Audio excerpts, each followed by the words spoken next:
The John J. Bonica Prize for Distinguished Lifetime Achievement in the Basic Science of Pain is presented every 2 years to an individual who has made a major contribution to pain research or therapy. This year, Professor Rolf Treede is the deserving recipient, and he joins us now in studio to discuss. First off, congratulations on your prize and your award this morning. So how does it feel to be awarded by your peers in such a way? Well, on one hand, it's the honor for myself, but of course it honors a broad range of work that I didn't do alone, but there are many people involved in several institutions that I worked at, but also that I collaborated with. Wonderful. Well, let's discuss your research a little bit more that was recognized today. Tell me a little bit more about it.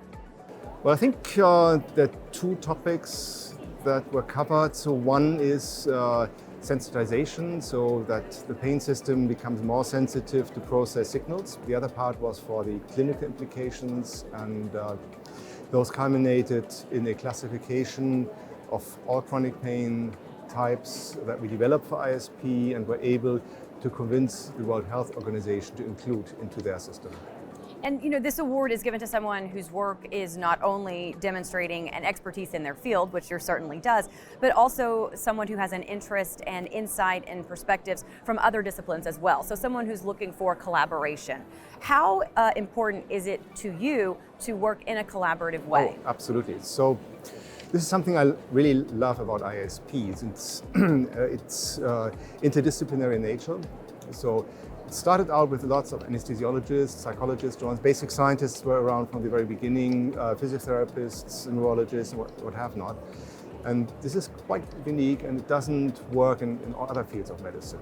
This is, I think, very important to make progress in research. If you want to explain phenomena in real life, you need to talk to the people who treat patients, and also with respect to changing things. So the vision of IASP is to actually basically improve pain management.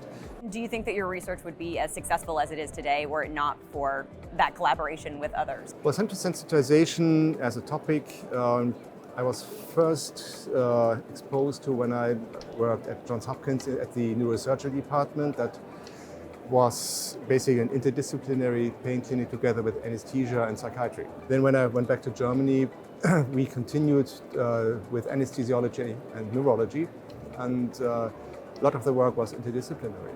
In my lab, I have biologists, I have biotechnicians, I have psychologists, and this is pharmacists.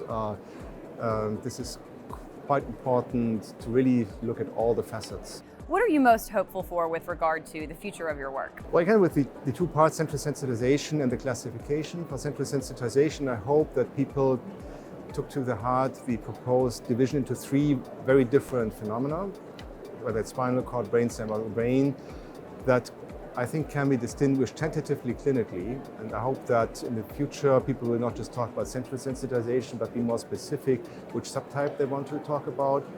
And then from both the basic science and the clinical side, I think with more precision in the reporting, this should advance our understanding. And hopefully we can then modulate these three subtypes of central sensitization. The hope for the classification is that it will, in the not too distant future, translate into healthcare systems, also paying for the good things that people can do. What we have been able to introduce into the global system is a classification. And now the member states of the World Health Organization have to do something with it. Well, once again, Professor Treede, congratulations on your award today. Such a huge accomplishment, very well deserved. Thanks for your time today. Pleasure to be here.